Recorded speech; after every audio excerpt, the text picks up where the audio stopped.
যে হাদিস দিয়ে আমরা মাজার ভাঙ্গার কথা বলছি, এই হাদিস যদি আপনি বেশি পড়ে থাকেন তাহলে কেন মাজার ভাঙছেন না? উঁচু মাজারগুলি ভেঙ্গে সমান করছেন না কেন? হাদিসও যেহেতু আছে হুজুর, তাইলে আপনারা এখানে বাঙ্গইন না, উঁচা উঁচা কবরগুলা এখানে বাঙ্গইন না, খুলিয়া খুব কাছেন। ইহুদিদের কবর ভাঙ্গার হাদিস এনে যারা আল্লাহর ওলিদের মাজার ভাঙতেছেন, আমি আপনাদেরকে স্পষ্ট ভাষায় বলে দেই, আপনাদের হাসর ইহুদিদের সাথেই হবে, ঠিক না বলেন? যারা আজকে আল্লাহর ওলিদের মাজারে মাজারে আক্রমণ করছে, তারা কোন ইসলাম নিয়ে এসছে? আপনি বলবেন হাদিস শরীফে আছে, দয়াল নবীজি বলেছেন উঁচু কবর পেলে ভেঙ্গে সমান করে দাও। আপনি হাদিস পড়েছেন, আমরা পড়িনি? সহিহ মুসলিমের হাদিস, সুনান আবি দাউদের হাদিস, সুনান ইবনে মাজার হাদিস, মিশকাতুল মাসাবিয়ের হাদিস, সুনানুল কুবরা লিল বাইহাকির হাদিস, সুনান লিদ-দারাকুতনি সেই কিতাবের হাদিস, আরো বহু কিতাব এটা রয়েছে। আল্লাহ রসুল শেরে খুদা মাওলা আলী রাদিয়াল্লাহু আনহুকে বলেছিলেন যে তুমি উঁচু কবর পেলে ভেঙ্গে সমান করে দাও। এই হাদিস আপনারা পড়েছেন, আমরা পড়িনি? অবশ্যই পড়েছি। মাজার ভেঙ্গে দিতে হবে, যেই দলিলের আলোকে আপনারা বলছেন সেই দলিল আপনারা কম পড়েছেন, আমরা বেশি পড়েছি আলহামদুলিল্লাহ।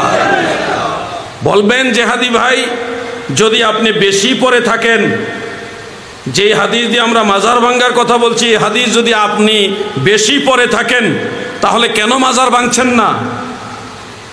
উঁচু মাজারগুলি ভেঙ্গে সমান করছেন না কেন? প্রয়োজনের তাকিদে এই আলোচনাটা আমি রিপিট করছি। যুগের চাহিদার কারণে, সময়ের তাকিদে এই আলোচনা আমি বারবার করছি। যেই হাদিসের উপরে ডিপেন্ড করে আপনারা মাজার ভাঙতে চান, সেই হাদিস আপনারা ভালো মতো পড়েন নাই, এই কারণে আপনাদের এত গরম গরম বক্তব্য। কিন্তু দিন শেষে আমাদের সাথে ইলমি মোকাবেলা করে জয়ের নিশান নেওয়ার ক্ষমতা আল্লাহ আপনাদেরকে দেয়। কারণ আল্লাহ পাকের অশেষ দয়ায়, আমার দয়াল নবীজির উসিলায়, আউলিয়ায়ে কেরামের উসিলায় আল্লাহ তাআলা আমাদেরকে এর চেয়ে ভালো, আরেকটু ভালো জ্ঞান দান করেছেন। আমরা এই হাদিস এখানেই পরে শেষ করিনি। কেন নবীজি বললেন কবর ভেঙে সমান করতে? এটার হাকিকত খুঁজতে গিয়ে দেখি সহিহ বুখারীর মধ্যে উল্লেখ, মদিনা মুনাওয়ারায় আমার দয়াল নবীজি যখন হিজরত করে গেলেন, তখনও মসজিদে নববী তৈরি হয়নি, মসজিদে নববী শরীফ তখনও তৈরি হয়নি গো। আল্লাহর হাবিব সাহাবায়ে কেরামকে যখন বললেন, সাহাবায়ে কেরাম এখানে মসজিদ তৈরি হবে, জায়গা নির্ধারণ করলেন, কিন্তু লক্ষ্য করে দেখা গেল ওই জায়গার মধ্যে উঁচু উঁচু টিলা আছে, ইহুদিদের বড় বড় উঁচা উঁচা কবর আছে, আর কিছু খেজুর গাছ আছে। আমার দয়াল নবী বললেন, সাহাবীরা রে, তোমরা এই খেজুর গাছগুলি কাটো, উঁচু টিলাগুলি সমান করো, আর উঁচু কবরগুলি ভেঙ্গে সমান করে দাও। এরপরে শেরে খোদা মাওলা আলী সহ অন্যান্য সাহাবীরা খেজুর গাছগুলি কাটলেন, উঁচু টিলাগুলি এগুলি সমান করলেন এবং উঁচু কবরগুলি ভেঙ্গে সমান করে দিলেন। বুখারীর হাদিস, সহিহ মুসলিমের হাদিস, আবু দাউদের হাদিস, ইবনে মাজার হাদিস, মিশকাতের হাদিস, সুনানুল কুবরা লিল বাইহাকির হাদিস সহ সবগুলি হাদিস একসাথে মিলাইয়া আমরা দেখেছি, যাদের উঁচু কবর ভেঙ্গে সমান করার আদেশ আল্লাহর রাসূল দিয়েছে, সেই মানুষগুলি কোনো মুসলমান ছিল না রে। যেই মানুষগুলির কবর ভেঙ্গে সমান করার আদেশ দয়াল নবীজি দিয়েছেন, এগুলি ইহুদিদের কবর ছিল। সেই ইহুদিদের কবর ভাঙ্গার হাদিস এনে আপনারা আল্লাহর ওলিদের কবর ভাঙতে চান।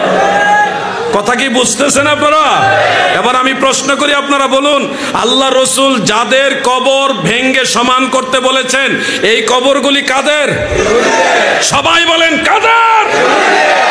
তাহলে ইহুদিদের কবর ভাঙ্গার হাদিস, ইহুদিদের কবর ভাঙ্গার হাদিস এনে যারা আল্লাহর ওলিদের মাজার ভাঙতেছেন, আমি আপনাদেরকে স্পষ্ট ভাষায় বলে দেই, আপনাদের হাসর ইহুদিদের সাথেই হবে, ঠিক না বলেন? আলহামদুলিল্লাহ, খুব সুন্দর আলোচনা শুনছিলাম জিহাদ হুজুরের কাছ থেকে। তো আমি একটাও কইতাম চাইবো আপনারা যে দুই ফাতা ফোড়ার মোল্লা আজকাল দুনিয়াত অভাব নাই। যে কোরআন হাদিসের দুই ফাতা পড়িয়া বেটাগিরি দেখানি ইটা মূল্যায়নটোর অভাব নাই। তো আমরা ইটা মূল্যায়নটোর কাছ থেকে দূরে থাকতাম, ইটার মূল্যায়নটোর দ্বারা কাছে লইতাম না। হক্কানি পরহেজগার মুত্তাকি আলিমখলর অলিয়খলর লগ লইতাম, তারার লগে চলতাম। আল্লাহ সুবহানাহু ওয়া তাআলা যেন আমরারে সঠিক পথে চালাইন। আমিন। আসসালামু আলাইকুম ওয়া রাহমাতুল্লাহ।